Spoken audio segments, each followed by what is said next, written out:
Hello everyone, welcome to HVS studies. तो दोस्तों, आज की इस वीडियो में कुछ इंपॉर्टेंट क्वेश्चंस कवर करेंगे आपके एसएससी CHSL एग्जाम 2022 से रिलेटेड। तो मोस्ट रिपीटेड क्वेश्चंस जो रहेंगे आपके एसएससी CHSL एग्जाम के लिए 25 मई से लेके 10 जून 2022 के बीच में आपके एग्जाम जो हैं वो होने वाले हैं एसएससी CHSL के लिए। तो उसके लिए जो भी इंपॉर्टेंट क्वेश्चंस हो सकते हैं, जो एक्सपेक्टेड क्वेश्चंस हैं, रिपीटेड क्वेश्चंस हैं, वो सब आज हम इस वीडियो में कवर करेंगे।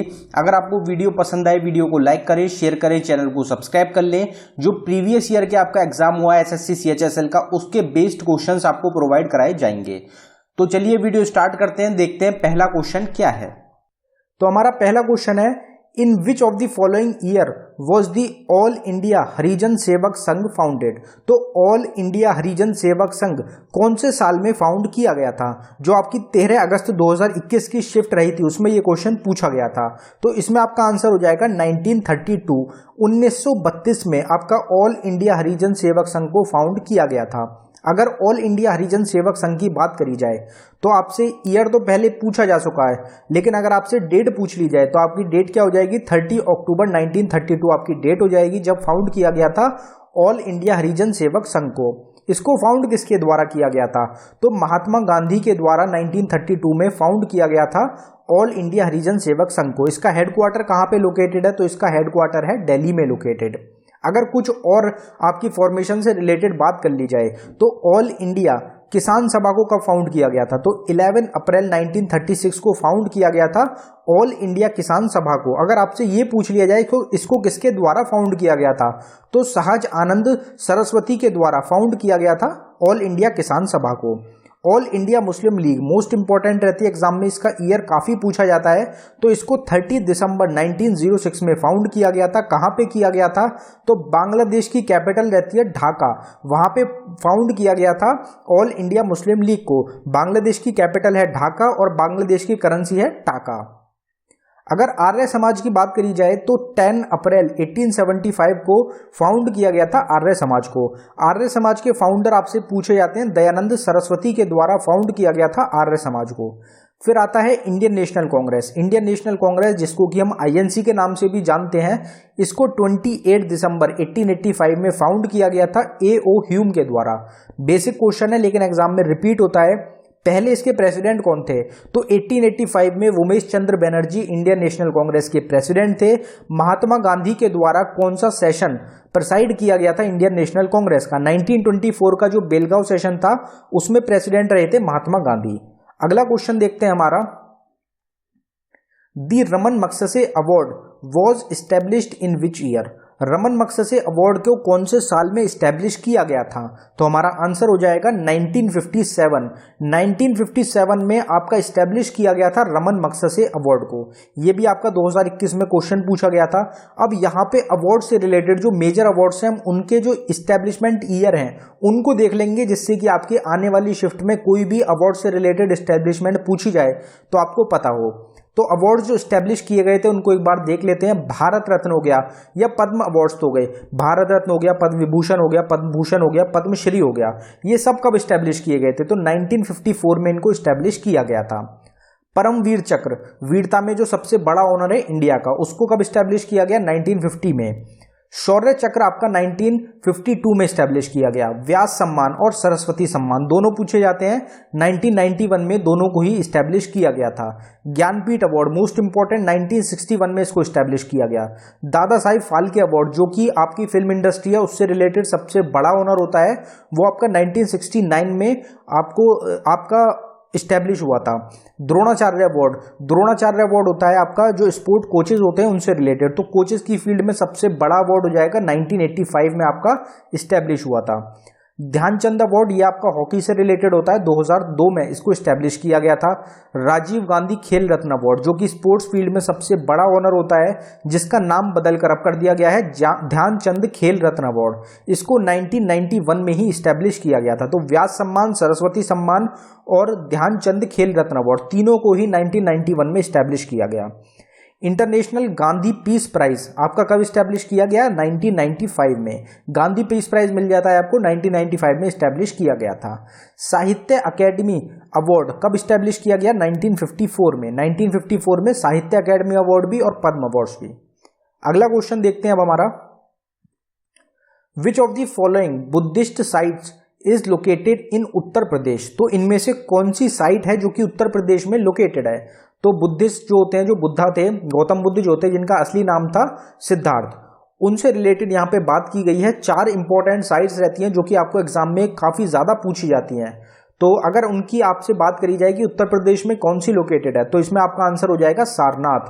सारनाथ जो जगह है ये आपकी उत्तर प्रदेश में लोकेटेड है। अब अगर बुद्धिस्ट साइट्स की बात करी जाए तो 4 मेन साइट्स की हम बात करेंगे। पहली रहती है आपकी लुम्बिनी।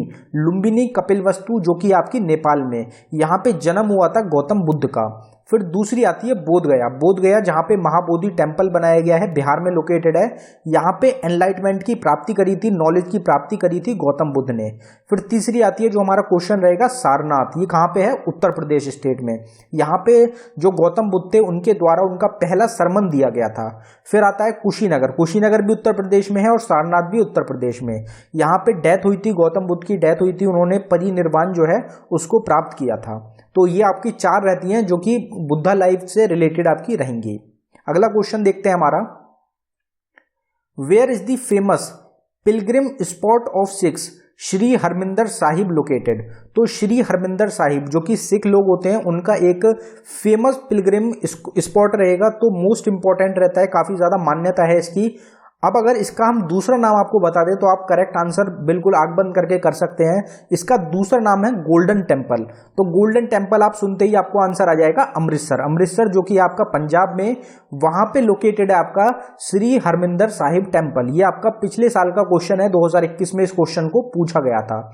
अब अगर इससे रिलेटेड हम कुछ बात करें, जैसे टेम्पल्स की बात यहाँ पे हो गई, हरमिंदर साहिब एक टेम्पल रहेगा, तो इससे रिलेटेड अगर कुछ बात करी जाए तो उनको देखते हैं हम एक बार। जैसे कि इंपॉर्टेंट इंडिया के कुछ टेम्पल्स हैं, जैसे बद्रीनाथ टेम्पल हो गया, ये कहाँ पे लोकेटेड है, तो चमोली जगह है आपकी उत्तर प्रदेश में, उत्तराखंड में आपकी चमोली डिस्ट्रिक्ट है, वहां पे बद्रीनाथ टेम्पल लोकेटेड है आपका। बृहदेश्वरा टेम्पल मोस्ट इंपॉर्टेंट रहता है, तंजावुर तमिलनाडु में ये लोकेटेड है। सोमनाथ टेम्पल आपका सोमनाथ गुजरात में लोकेटेड है। इनकी स्टेट्स काफी ज्यादा पूछी जाती है आपके एग्जाम में। सांची स्तूपा कहाँ पे है, तो सांची जगह है आपकी मध्य प्रदेश में, वहां पे लोकेटेड है आपका सांची स्तूपा। रामानंद स्वामी टेम्पल ये कहाँ पे है, तो ये रहेगा आपका रामेश्वरम तमिलनाडु स्टेट में। जगन्नाथ टेम्पल कहाँ लोकेटेड है, पुरी उड़ीसा। उड़ीसा से आपको ध्यान रखना है कि उड़ीसा को क्या बोला जाता है, तो temple city of India, temple state of India बोला जाता है उड़ीसा को। उड़ीसा में सबसे ज्यादा आपके टेम्पल हैं। मीनाक्षी टेम्पल की अगर बात करी जाए तो मदुरई तमिलनाडु में ये लोकेटेड है। लिंगराज टेम्पल है आपका भुवनेश्वर उड़ीसा में। खजुराहो टेम्पल काफी फेमस रहते हैं, खजुराहो टेम्पल्स आपके खजुराहो में है मध्य प्रदेश में। विरूपक्षा टेम्पल कहाँ लोकेटेड है, तो ये हम्पी जगह रहेगी आपकी कर्नाटका में, यहाँ पे लोकेटेड है विरूपक्षा टेम्पल। तो हर एक क्वेश्चन को बिल्कुल डिटेल में कवर किया जा रहा है। तो अगर आपको वीडियो पसंद आ रही है तो वीडियो को लाइक जरूर करें और कमेंट बॉक्स में ये जरूर बताएं कि आपको वीडियो कैसी लग रही है। अगला क्वेश्चन देखते हैं हमारा, how many arteries are there in an umbilical cord. Umbilical cord जो होता है, जो आपको ध्यान होगा कि जो बच्चे होते हैं, जो माँ प्रेग्नेंट होती हैं, उनके पेट में जो बच्चा होता है, तो बच्चा और माँ जो होते हैं वो कनेक्टेड किस चीज से होते हैं, तो अम्बिलिकल कॉर्ड होती है जिससे माँ और बच्चे कनेक्टेड होते हैं। जो बच्चा होता है उसको न्यूट्रिशन कैसे मिलता है, तो अम्बिलिकल कॉर्ड के थ्रू ही न्यूट्रिशन मिलता है बच्चे को। और जो बच्चा होता है उसका जो वेस्ट होता है वो भी बाहर कहाँ से जाता है, वो अम्बिलिकल कॉर्ड के थ्रू ही बाहर जाता है। ये आपको पता होना चाहिए। तो अम्बिलिकल कॉर्ड जो होता है इसमें आर्टरीज कितनी प्रेजेंट होती हैं, तो हमारा आंसर हो जाएगा 2 आर्टरीज प्रेजेंट होती हैं आपके अम्बिलिकल कॉर्ड में। लेकिन यहाँ पे अगर आपसे पूछा जाए कि अम्बिलिकल कॉर्ड में टोटल कितना प्रेजेंट होता है, तो टोटल तीन होती हैं, दो आर्टरीज प्रेजेंट होती हैं और एक वेन होती है। तो आपको ध्यान रखना है, एक तो वेन हो जाएगी आपकी अम्बिलिकल कॉर्ड में और 2 हो जाएंगी आपकी आर्टरी। और इससे ही बच्चा जो होता है वो माँ से कनेक्टेड होता है, न्यूट्रिशन इसके थ्रू ही पास होता है, और जो बच्चे का वेस्ट होता है वो भी इसके थ्रू ही पास होता है। ये आपको ध्यान रखना है। अगला क्वेश्चन देखते हैं, which among the following national park is located इन लद्दाख। तो लद्दाख जो कि यूनियन टेरिटरी है आपकी इंडिया की, वहां पे कौन सा नेशनल पार्क लोकेटेड है? एक ही नेशनल पार्क है लद्दाख आपके यूनियन टेरिटरी में, वो कौन सा नेशनल पार्क है? तो आपका आंसर हो जाएगा हेमिस नेशनल पार्क, जो कि इंडिया का सबसे बड़ा नेशनल पार्क है। हेमिस नेशनल पार्क आपका लद्दाख में लोकेटेड है। अब लद्दाख से रिलेटेड आपसे क्वेश्चन काफी पूछ ले आते हैं, तो लद्दाख की हम बात कर लेते हैं एक बार। लद्दाख आपकी यूनियन टेरिटरी को देख लेते हैं। तो लद्दाख को यूनियन टेरिटरी का दर्जा कब मिला था? तो 31 अक्टूबर 2019 को यूनियन टेरिटरी बनी थी आपकी लद्दाख। लद्दाख की कैपिटल क्या है? तो लेह कैपिटल है लद्दाख की और कारगिल कैपिटल है। 2 कैपिटल्स हैं लद्दाख की। टोटल डिस्ट्रिक्ट कितनी है लद्दाख में? तो टोटल 2 डिस्ट्रिक्ट है लद्दाख में करंट टाइम में। लेफ्टिनेंट गवर्नर कौन है? मोस्ट इंपॉर्टेंट क्वेश्चन रहता है। राधा कृष्ण माथुर, जिनको कि हम RK माथुर के नाम से भी जानते हैं, ये लेफ्टिनेंट गवर्नर हैं आपके लद्दाख के। लद्दाख में हाई कोर्ट कहां पर लगता है? लद्दाख का हाई कोर्ट तो high court of Jammu Kashmir and Ladakh, यहां पे हाई कोर्ट लगता है लद्दाख का। लद्दाख से जो बाउंड्री टच होती है स्टेट और यूनियन टेरिटरी की, वो कौन सी स्टेट या फिर यूनियन टेरिटरी से टच होती है? तो हिमाचल प्रदेश स्टेट से और जम्मू कश्मीर यूनियन टेरिटरी से। इन दोनों से जो बॉर्डर है वो शेयर होता है हमारा लद्दाख से। स्टेट एनिमल कौन सा है लद्दाख का? तो स्नो लेपर्ड। स्नो लेपर्ड जो है ये स्टेट एनिमल रहेगा आपका लद्दाख का। ये आपको ध्यान रखना है, मोस्ट इंपॉर्टेंट क्वेश्चन होता है। करीबन 7,500 के करीब पूरी दुनिया में स्नो लेपर्ड रहेंगे, जिसमें 500 करीब जो है वो इंडिया में प्रेजेंट है, और इंडिया में भी जो 500 प्रेजेंट है उसमें से करीब 250-300 आपके हेमिस नेशनल पार्क जो कि लद्दाख में है वहीं पे लोकेटेड है, वहीं पे आपको मिलेंगे। स्टेट बर्ड की अगर बात करी जाए तो स्टेट बर्ड होता है आपका black necked crane. Black necked crane जो है ये स्टेट बर्ड है लद्दाख की। जो स्नो लेपर्ड की हमने बात करी है, इसके लिए ही हेमिस नेशनल पार्क को जाना जाता है। ये भी आपसे एग्जाम में क्वेश्चन पूछा जाता है। कुछ इंपॉर्टेंट फेस्टिवल्स की अगर बात करी जाए तो हेमिस सेचू एक आपका फेस्टिवल रहेगा लद्दाख से। लोसर फेस्टिवल, लोसर जो है ये आपका सिक्किम का भी फेस्टिवल रहता है और लद्दाख का भी रहेगा। साका दवा भी आपका, एक होता है सागा दवा और एक होता है साका दवा। तो साका दवा आपका लद्दाख से रिलेटेड है। तो सागा दवा, अगर सागा दवा आपसे पूछा जाए तो वो भी होता है आपका सिक्किम से रिलेटेड। सागा दवा होता है सिक्किम से और साका दवा होता है लद्दाख से रिलेटेड। और भी काफी सारे आपके फेस्टिवल्स हो जाते हैं। फेस्टिवल्स की एक सेपरेट वीडियो है जो कि आपको चैनल पे मिल जाएगी। अगला क्वेश्चन पे बढ़ने से पहले यहाँ पे हमारी बात हुई है नेशनल पार्क से रिलेटेड। तो अगर नेशनल पार्क्स की बात करी जाए तो और कौन कौन से इंपॉर्टेंट नेशनल पार्क्स हैं जिनको हम कवर कर सकते हैं, तो एक बार बाकी नेशनल पार्क्स जो हैं उनको हम देख लेते हैं, जो कि आपके एग्जाम्स के लिए इंपॉर्टेंट रहेंगे। तो नेशनल पार्क्स की अगर बात करी जाए तो गिर नेशनल पार्क कहाँ पे लोकेटेड है? तो ये आपका गुजरात स्टेट में लोकेटेड है। मानस नेशनल पार्क कहाँ पे है आपका? तो ये आपका असम स्टेट में। नामदफा नेशनल पार्क लोकेटेड है आपका अरुणाचल प्रदेश स्टेट में। बालपक्रम नेशनल पार्क है एक आपका, ये है मेघालय स्टेट में। बंधवगढ़ नेशनल पार्क है आपका मध्य प्रदेश स्टेट में। डचिगम नेशनल पार्क, ये भी इंपॉर्टेंट रहेगा, डचिगम नेशनल पार्क एग्जाम में काफी पूछा जाता है, जम्मू कश्मीर में आपका लोकेटेड है। डिब्रू सिकोवा नेशनल पार्क, ये अभी आपका हाल ही में ऐड किया गया नेशनल पार्क है। अभी हाल ही में 2 नेशनल पार्क्स ऐड किए गए हैं। पहले आपके 104 नेशनल पार्क्स थे, अब आपके 106 नेशनल पार्क्स हैं। तो आसाम में ही 2 नेशनल पार्क्स ऐड किए गए हैं, जिसमें एक रहेगा Dibru Sikoa national park, Assam state में लोकेटेड है। दुधवा नेशनल पार्क इकलौता नेशनल पार्क है आपका उत्तर प्रदेश स्टेट का। इराविकुलम नेशनल पार्क ये आपका लोकेटेड है केरला स्टेट में। गोरुमरा नेशनल पार्क ये आपका वेस्ट बंगाल स्टेट में लोकेटेड है। गूगामल नेशनल पार्क की अगर बात करी जाए तो ये महाराष्ट्र स्टेट में आपका आता है। तो ये नेशनल पार्क्स हो गए इंपॉर्टेंट नेशनल पार्क्स जो कि एग्जाम्स में पूछे जाते हैं। इसके अलावा टोटल 106 नेशनल पार्क्स हैं, तो 104 हमने कवर किए हुए हैं अपनी एक सेपरेट वीडियो में। तो आपको हमारी सेपरेट वीडियो मिल जाएगी चैनल पे, आप उसमें जाके सारे जितने भी नेशनल पार्क्स हैं उनको कवर कर सकते हैं। हमारा एक नया चैनल है HVS स्टडीज 2.0, उस पर आपको नेशनल पार्क की सेपरेट वीडियो मिल जाएगी, लिंक आपको डिस्क्रिप्शन में प्रोवाइड कराया गया है। अगला क्वेश्चन देखते हैं हमारा। अगले क्वेश्चन पे बढ़ने से पहले हम आपको बताना चाहते हैं स्टैटिक जीके की एक टॉपिक वाइज ई बुक हमारे द्वारा लॉन्च करी गई है, जो कि सिर्फ आपको 69 रुपीज में प्रोवाइड कराई जा रही है, जो आपके आने वाले एग्जाम्स रहेंगे उनके लिए मोस्ट इंपॉर्टेंट रहेगी। इंपॉर्टेंट क्यों रहेगी? क्योंकि इसमें 14 से 15 ये टॉपिक्स कवर किए गए हैं जिनसे एग्जाम्स में डायरेक्ट क्वेश्चंस देखने को मिलते हैं। तो ये आपके एग्जाम्स के लिए मोस्ट इंपॉर्टेंट रहेगी। अलग अलग तरीके की ई बुक्स तैयार करी जा रही हैं आपके आने वाले एग्जाम्स के लिए। एग्जाम फोकस्ड ई बुक भी तैयार करी गई हैं। साथ ही साथ अलग अलग सीरीज तैयार करी जा रही हैं, अलग अलग सीरीज चैनल पे चलाई जा रही हैं आपके एग्जाम्स के लिए। तो बाकी आपकी तैयारी के ऊपर बात रहेगी, हमारी तरफ से आपको पूरा कंटेंट प्रोवाइड कराया जा रहा है आपके एग्जाम्स के लिए। अगर आप इस ई बुक को बाय करना चाहते हैं तो लिंक आपको डिस्क्रिप्शन में मिल जाएगा, आप डिस्क्रिप्शन में जाके इसको बाय कर सकते हैं।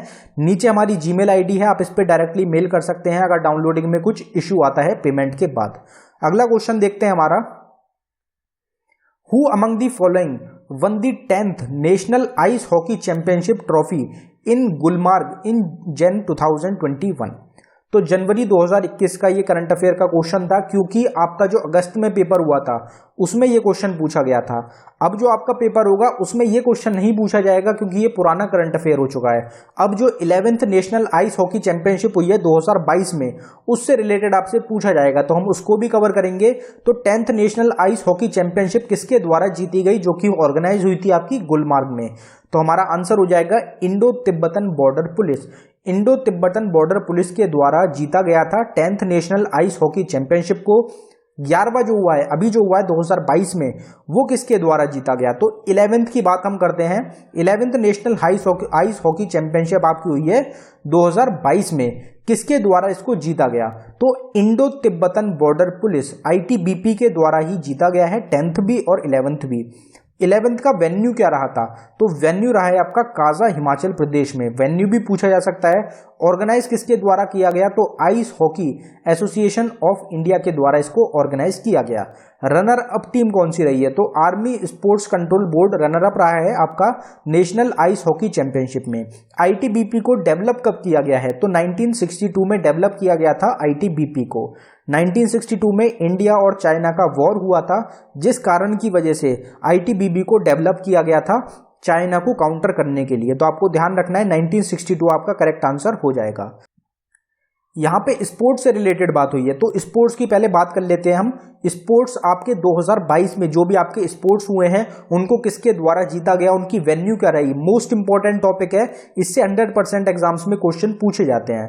तो मियामी ओपन टेनिस टूर्नामेंट हुआ आपका 2022 का, इसमें मेंस सिंगल का टाइटल किसने जीता, तो कार्लोस एल्कारा रहेंगे स्पेन से, इनके द्वारा मेंस सिंगल का टाइटल जीता गया है मियामी ओपन टेनिस टूर्नामेंट 2022 में। वुमेन सिंगल का टाइटल किसने जीता, तो इगा स्विटेक के द्वारा जीता गया है, जो कि पोलैंड की एक प्लेयर रहेंगी। ICC women's cricket world cup हुआ है 2022 में, ये किसके द्वारा जीता गया, तो ये ऑस्ट्रेलिया के द्वारा जीता गया है। होस्ट किसके द्वारा किया गया था, न्यूजीलैंड के द्वारा।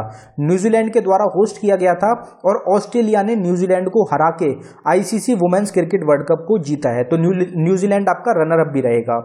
अगर सऊदी अरेबियन ग्रैंड प्रिक्स की बात करी जाए तो ये अभी आपका ऑर्गेनाइज किया गया है 2022 का, ये मैक्स वर्स्टप्पन के द्वारा जीता गया है, जो कि रेड बुल को रिप्रेजेंट करते हैं, नीदरलैंड के एक प्लेयर रहेंगे। अगर आपसे स्विस ओपन बैडमिंटन टाइटल की बात करी जाए 2022 किसके द्वारा जीता गया, तो बैडमिंटन की प्लेयर रहेंगी, इंडियन प्लेयर हैं PV सिंधु, इन्होंने स्विस ओपन बैडमिंटन टाइटल जीता है 2022 का। इंडियन सुपर लीग जो कि फुटबॉल से रिलेटेड है, ये किसके द्वारा जीता गया, तो हैदराबाद फुटबॉल क्लब के द्वारा आपका जीता गया है इंडियन सुपर लीग को। बहरीन ग्रैंड प्रिक्स भी हुआ है, 2 ग्रैंड प्रिक्स हो चुके हैं अभी तक, बहरीन ग्रैंड प्रिक्स और Saudi Arabian grand prix. Saudi Arabian हमने ऊपर डिस्कस कर लिया। बहरीन की अगर बात करी जाए तो चार्ल्स लेक्रेक इनके द्वारा जीता गया है, फरारी को रिप्रेजेंट करते हैं, मोनाको के प्लेयर हैं। ICC player of the month जो चुना गया है फरवरी के, वो कौन चुने गए हैं, तो मेल में चुने गए हैं श्रेयस अय्यर और फीमेल में चुनी गई हैं अमीलिया केर। ये आपको दोनों के नाम याद रखने हैं, ये फरवरी मंथ के ICC प्लेयर रहेंगे। अगर जर्मन ओपन बैडमिंटन 2022 टाइटल की बात करी जाए तो इसमें सिल्वर मेडल लक्ष्य सेन जो कि इंडिया के बैडमिंटन प्लेयर हैं, इनके द्वारा जीता गया है।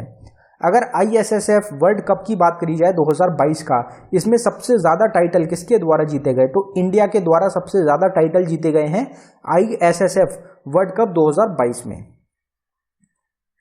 विच article of the constitution of India provides power to the president for promulgating ordinance, तो प्रेसिडेंट के पास जो पावर होती है ऑर्डिनेंस पास करने की, प्रोमोलगेट करने की, वो कौन से आर्टिकल में बताई गई है, तो हमारा आंसर हो जाएगा आर्टिकल 123।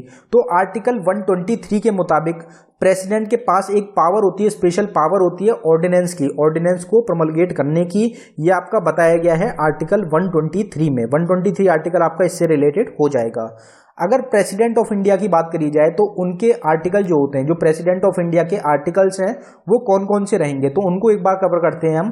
तो आर्टिकल 52 से आर्टिकल 62 आपके प्रेसिडेंट ऑफ इंडिया के आर्टिकल्स रहेंगे। आर्टिकल 52 किस चीज से रिलेटेड होता है, तो आर्टिकल 52 में बताया गया है there shall be a president of India, president होने चाहिए इंडिया के अंदर, ये आपका आर्टिकल 52 में बताया गया है। आर्टिकल 53 में जो एग्जीक्यूटिव पावर है यूनियन की वो आपकी प्रेसिडेंट के पास होनी चाहिए, ये बताया गया है। आर्टिकल 54 में इलेक्शन का जो प्रोसेस है प्रेसिडेंट का, इलेक्शन जो होता है उसके बारे में बताया गया है। आर्टिकल 56 में जो ऑफिस का टर्म है प्रेसिडेंट का उसके बारे में बताया गया है। आर्टिकल 60 में जो ओथ या फिर एफर्मेशन होती है प्रेसिडेंट की, जो ओथ दिलाई जाती है प्रेसिडेंट को, उसके बारे में बताया गया है, चीफ जस्टिस के द्वारा ओथ दिलाई जाती है।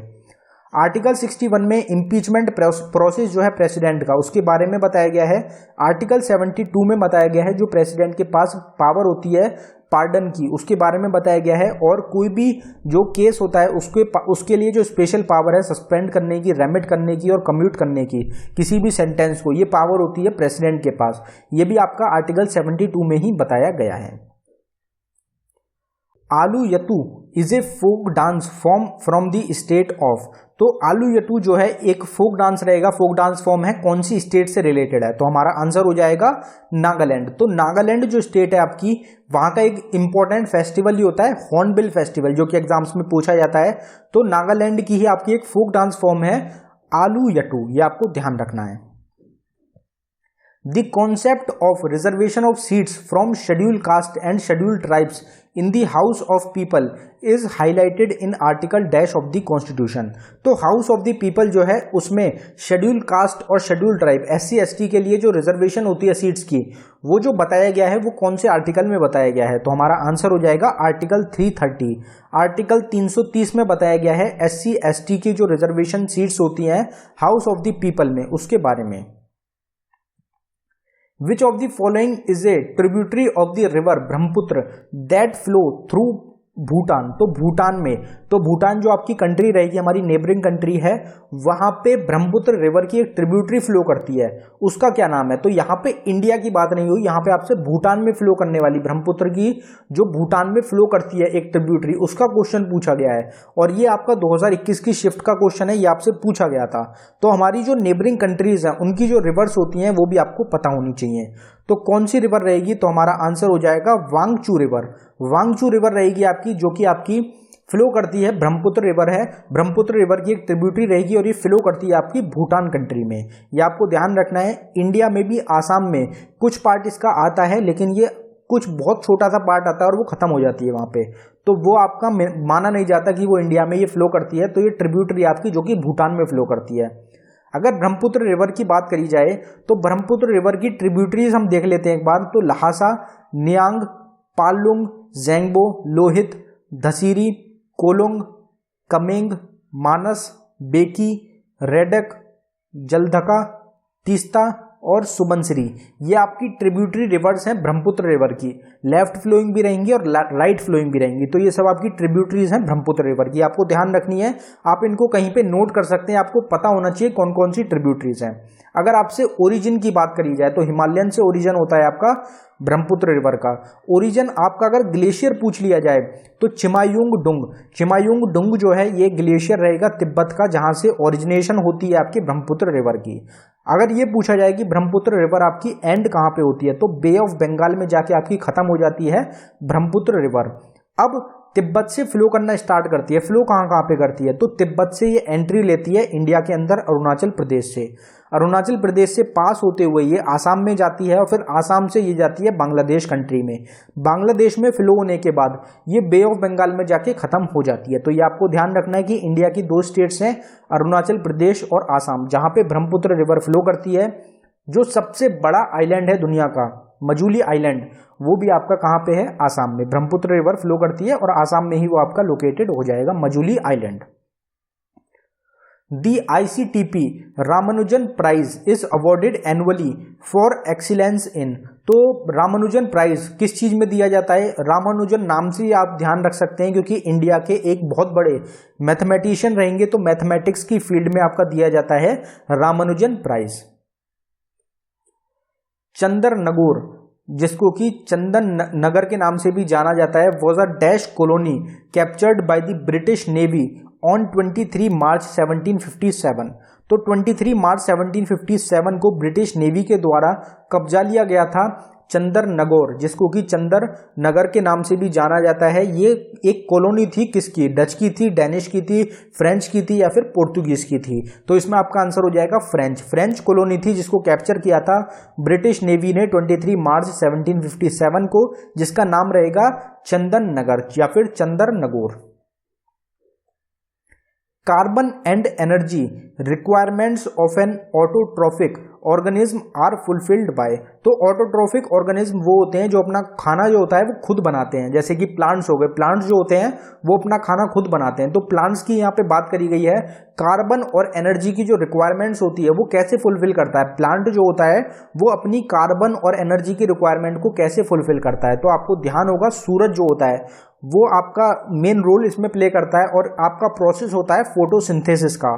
तो फोटोसिंथेसिस का जो प्रोसेस होता है वो मेन रोल होता है आपका फुलफिलमेंट के लिए कार्बन और एनर्जी रिक्वायरमेंट्स की ऑटोट्रोपिक ऑर्गेनिज्म की। ये आपको ध्यान रखना है। जो हेटरोट्रोपिक ऑर्गेनिज्म होते हैं, जैसे ह्यूमंस हो गए, जो ऑटोट्रोपिक्स होते हैं, जो वो खाना बनाते हैं, उनके ऊपर जो डिपेंड होते हैं, उनका जो फल, उनके जो फूड होता है उसको हम खाते हैं, तो हम होते हैं हेटरोट्रोपिक। ये आपको ध्यान रखना है। अगला क्वेश्चन देखते हैं हमारा। The Sun Temple of Odisha was built in the 12th century AD by which of the following emperor? तो किसके द्वारा सन टेम्पल जो उड़ीसा में लोकेटेड है, कोणार्क सन टेम्पल, उसको बनवाया गया था 12th सेंचुरी में? तो हमारा आंसर हो जाएगा नरसिम्हा देव फर्स्ट। नरसिम्हा देव फर्स्ट के द्वारा आपका बनवाया गया था, इस्टेब्लिश किया गया था कोणार्क सन टेम्पल को उड़ीसा में। अब यहाँ पे आपका जो फाउंडर्स हैं, इसके जो डेवलपर्स हैं, उनसे रिलेटेड बात करी गई है कि किसके द्वारा बनवाया गया है। तो अगर इससे रिलेटेड ही और इंपॉर्टेंट क्वेश्चंस की बात करी जाए, टेम्पल्स की बात करी जाए किस किस के द्वारा बनवाए गए, तो हम उनको एक बार देख लेते हैं आपका। तो सांची स्तूपा किसके द्वारा बनवाया गया? सांची स्तूपा आपका अशोक से रिलेटेड रहता है, इनके द्वारा बनवाया गया था। शोर टेम्पल किसके द्वारा बनवाया गया? नरसिम्हा सेकंड के द्वारा शोर टेम्पल, और Konark sun temple Narasimha first के द्वारा। विरूपक्षा टेम्पल किसके द्वारा बनाया गया?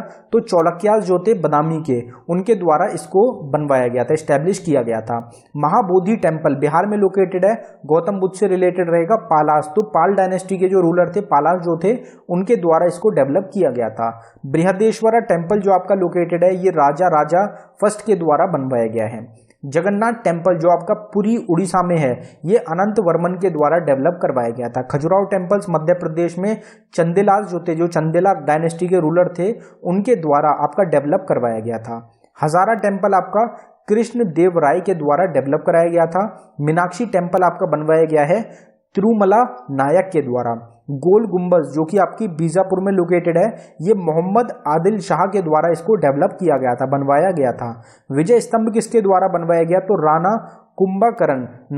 कुंभकर्ण के द्वारा इसको डेवलप कराया गया था। अगर आपसे नालंदा यूनिवर्सिटी की बात करी जाए, बिहार में लोकेटेड है, कुमार गुप्त के द्वारा ये आपकी डेवलप कराई गई थी, बनवाई गई थी। विक्रमशिला यूनिवर्सिटी किसके द्वारा बनवाई गई? तो धर्मपाल जो पाल डायनेस्टी के रूलर हैं, उनके द्वारा आपका बनाया गया था विक्रमशिला यूनिवर्सिटी को। दोनों ही आपकी बिहार स्टेट में लोकेटेड है। विच of the following is not an outcome of endogenic force? तो इनमें से कौन सी एक एंडोजेनिक फोर्स नहीं है, आउटकम नहीं है एंडोजेनिक फोर्स का? तो लैंडस्लाइड्स एक एंडोजेनिक फोर्स होती है, आउटकम होता है, मतलब आउटकम हो जाता है, एक तरीके का आउटकम रहेगा एंडोजेनिक फोर्स का। वोल्केनिक इरप्शन जो होता है, ये भी एंडोजेनिक फोर्स जो होती है उसका ही एक आउटकम होता है। अर्थक्वेक जो होता है, ये भी आपका एंडोजेनिक जो फोर्स होती है उसका ही आउटकम होता है। लेकिन सी वेव्स जो होती हैं, सी वेव्स आपकी नहीं होती। लेकिन अगर आपसे पूछा जाए कि जो आपका सी में भूकंप आता है, वो आपका एंडोजेनिक फोर्स का आउटकम हो जाएगा। लेकिन यहाँ पे सी वेव्स की बात करी गई, तो सी वेव्स जो होती हैं ये आपकी आउटकम नहीं होती हैं एंडोजेनिक फोर्स की। तो सी वेव्स आपका करेक्ट आंसर हो जाएगा। Viscose fibre is obtained from? Viscose fibre को हम किस चीज से ऑब्टेन करते हैं? ये भी आपका क्वेश्चन पूछा गया था। आपका 13 अगस्त की जो शिफ्ट हुई थी 2021 में, उसमें ये क्वेश्चन पूछा गया था। तो इसमें आपका आंसर हो जाएगा सेल्यूलोस। तो सेल्यूलोस से ऑब्टेन किया जाता है आपका विस्कोस फाइबर को, ये आपको पता होना चाहिए। अगला क्वेश्चन देखते हैं हमारा। Lymph is a light clear fluid made up of white blood cells that attack harmful dash in the blood. तो यहाँ पे व्हाइट ब्लड सेल्स की बात करी गई है और व्हाइट ब्लड सेल्स का काम क्या होता है, हमारी बॉडी को इन्फेक्शन से बचाना या फिर किसी हार्मफुल अटैक से बचाने का काम होता है व्हाइट ब्लड सेल्स का। व्हाइट ब्लड सेल्स में क्या प्रेजेंट होता है, तो लिम्फ प्रेजेंट होती हैं जो कि लाइट क्लियर फ्लूइड की होती हैं। तो लिम्फ जो होता है उनका भी काम हो जाता है हमारी बॉडी को अटैक से बचाना। तो किस चीज से अटैक से बचाने में जो लिम्फ्स होती है ये काम करती हैं, तो आपका आंसर हो जाएगा बैक्टीरिया। जब हमारी बॉडी में कोई बैक्टीरिया एंटर करता है तो उससे लड़ने के लिए जो आर्मी तैयार करी जाती है, लिम्फ्स जो होते हैं वो आपकी एक आर्मी की तरह काम करते हैं, वो अटैक करते हैं बैक्टीरिया पे उसको खत्म करने के लिए हमारे ब्लड में। ये आपको ध्यान रखना है। According to national education policy 2020, vocational education will start from dash with internship. तो कौन सी क्लास से जो वोकेशनल एजुकेशन है वो स्टार्ट करी जाएगी इंटर्नशिप के रूप में, ये बताया गया है नेशनल एजुकेशन पॉलिसी 2020 में। तो आपका आंसर हो जाएगा क्लास 6। तो क्लास 6 से जो वोकेशनली एजुकेशन है उसको स्टार्ट किया जाएगा और उसके साथ आपको इंटर्नशिप जो है वो भी आपकी स्टार्ट करा दी जाएगी 6th क्लास से ही। यह आपका नेशनल एजुकेशन पॉलिसी 2020 के मुताबिक किया जाएगा। Which Indian film has been named as the official entry from India for the Oscar 2022? तो ऑस्कर 2022 के लिए आपकी ऑफिशियल इंडिया की एंट्री कौन सी थी, इंडिया ने कौन सी फिल्म को भेजा था, नॉमिनेट किया था? तो इसमें आपका आंसर हो जाएगा कुजंगल। कुजंगल एक ऑफिशियल एंट्री है आपकी इंडिया की तरफ से ऑस्कर 2022 की, ये आपको ध्यान रखना है। अब ये हमारा लास्ट क्वेश्चन था, आपको ये जरूर ध्यान रखना है कि ये जो क्वेश्चंस थे ये आपके बेसिक क्वेश्चंस थे, स्टैटिक के क्वेश्चंस थे, करंट अफेयर के क्वेश्चंस नहीं कवर किए गए हैं। करंट अफेयर की सेपरेट ई बुक्स मिल जाएंगी आपको चैनल पे, करंट अफेयर्स की आपको सेपरेट वीडियोस मिल जाएंगी चैनल पे, आप उनको फॉलो करते रहें क्योंकि 5 से 6 क्वेश्चन, 6 से 7 क्वेश्चन या किसी शिफ्ट में 7 से 8 क्वेश्चन भी आपको करंट अफेयर से मिल जाते हैं। तो आपका जो एसएससी का एग्जाम है उसमें करंट अफेयर का एक मेन रोल रहता है, तो आप करंट अफेयर्स को भी अच्छी तरीके से तैयार करें, आपके एग्जाम्स के लिए मोस्ट इंपॉर्टेंट रहेंगी। आपको प्लेलिस्ट मिल जाएंगी चैनल पे सेपरेट, मंथ वाइज भी मिल जाएंगी, अलग से वीडियोस भी मिल जाएंगी। करंट अफेयर पे काफी ज्यादा फोकस किया गया है चैनल पे, स्टैटिक पे भी फोकस किया जा रहा है, स्टैटिक के पोर्शंस भी आपको मिल रहे हैं, साइंस की वीडियोस भी आपको मिल रही है, हर तरीके से आपको तैयारी कराने की कोशिश करी जा रही है। तो आप वीडियोस को ज्यादा से ज्यादा फॉलो करें, ई बुक्स को बाय करें, आपको मदद मिलेगी आपके एग्जाम्स में। तो दोस्तों ये था हमारी वीडियो का आखिरी क्वेश्चन। अगर आपको वीडियो पसंद आई हो वीडियो को लाइक करें, अगर आपने अभी तक चैनल को सब्सक्राइब नहीं किया है तो आप चैनल को जरूर सब्सक्राइब कर लें, इसी तरीके की वीडियोस आपको चैनल पे मिलती रहेंगी। अगर आपको इसी तरीके की और वीडियोस चाहिए चैनल पे तो आप हमको कमेंट बॉक्स में टाइप करके जरूर बताएं। इसके बाद एक क्विज का क्वेश्चन हमने आपको प्रोवाइड कराया है जिसका आंसर आपको कमेंट बॉक्स में टाइप करके बताना है कि इस क्वेश्चन का आंसर क्या रहेगा। तो हमारा क्विज का क्वेश्चन है आपका, in the constitution of India the provision of appointment of finance commission has been made under which article. तो फाइनेंस कमीशन की जो अपॉइंटमेंट है वो कौन से आर्टिकल में आती है, इसका आंसर आपको कमेंट बॉक्स में टाइप करके बताना है। 4 ऑप्शंस दिए गए हैं, 4 आर्टिकल्स हैं, इनमें से कौन सा आर्टिकल आपका फाइनेंस कमीशन से रिलेटेड है ये आपको कमेंट बॉक्स में बताना है। इस क्वेश्चन का आंसर आप जरूर कमेंट बॉक्स में बताएं, मोस्ट इंपॉर्टेंट क्वेश्चन है, एग्जाम्स में काफी बार देखने को मिलता है। अगर आपने अभी तक ई बुक्स को बाय नहीं किया है तो हमारी 5 से 6 ई बुक्स हैं, सबका लिंक आपको डिस्क्रिप्शन में मिल जाएगा, डिस्क्रिप्शन में जाके आप ई बुक्स को बाय कर सकते हैं, आपके आने वाले एग्जाम्स के लिए मोस्ट इंपॉर्टेंट रहेंगी। धन्यवाद दोस्तों।